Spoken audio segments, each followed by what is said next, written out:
Hello friend, ঔষধ official YouTube চ্যানেলে আপনাকে স্বাগতম। আজকে আপনাদের সাথে হুপিং কাশি নিয়ে আলোচনা করব এই ভিডিওর মাধ্যমে। জানবো যে হুপিং কাশির লক্ষণ কী, কারণ কী এবং কিছু সতর্কতা সম্পর্কে।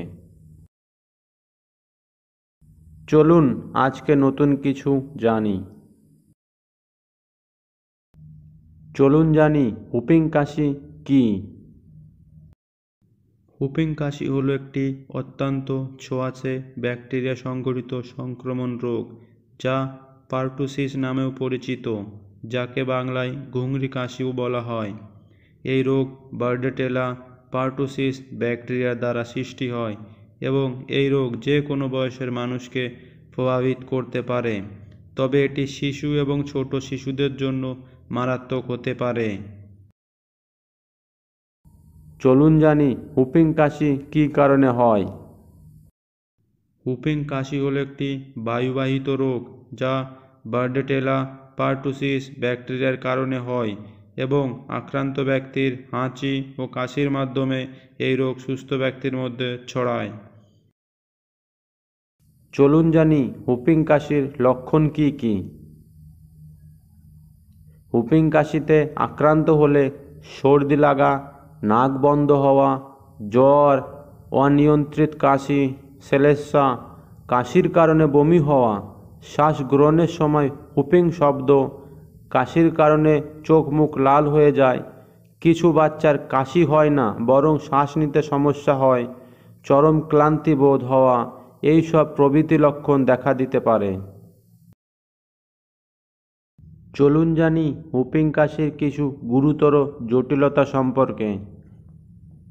প্রাপ্তবয়স্ক ও কিশোর কিশোরীদের ক্ষেত্রে চোখে রক্ত জমাট বেঁধে অন্ধ হতে পারে, মস্তিষ্কের প্রদাহ, স্ট্রোক, নাক দিয়ে রক্তক্ষরণ, ঘুমাতে সমস্যা, মেরুদণ্ডের ধমনী ছিঁড়ে যাওয়ার আশঙ্কা থাকে এবং প্রস্রাব করার সময় নিয়ন্ত্রণের সমস্যা, দীর্ঘদিন কাশি ও অপুষ্টির ফলে পরবর্তীতে যক্ষ্মার শিকার হতে পারে।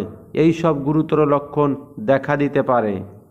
শিশুদের ক্ষেত্রে শিশু দুর্বল হয়ে যায়, শিশুর নিউমোনিয়া, অপুষ্টিতে ভোগে, কাশির কারণে মস্তিষ্কের ক্ষতি, ডিহাইড্রেশন, এই সব গুরুতর লক্ষণ দেখা দিতে পারে।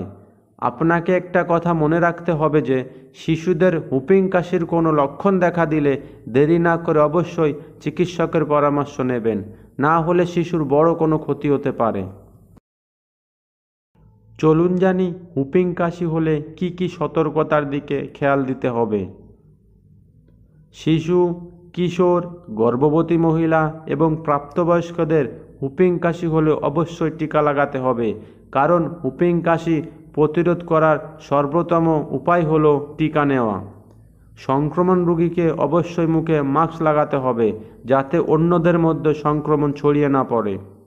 কাশি বা হাঁচি দেওয়ার সময় মুখে এবং নাকে হাত অথবা রুমাল দিয়ে মুখ ঢেকে রাখতে হবে। কাশির পরে বমি হওয়ার কোনো সমস্যা না হলে অবশ্যই খাবার গ্রহণ করুন এবং তরল জাতীয় খাবার যেমন স্যুপ, ফলের রস, জল ইত্যাদি পান করুন। গর্ভবতী মহিলাদের 27 থেকে 36 সপ্তাহের মধ্যে হুপিং কাশির টিকা নেওয়া উচিত, কারণ টিকাকরণ হয়ে থাকলে শিশুদের হুপিং কাশির সংক্রমণ থেকে বাঁচানো যায়।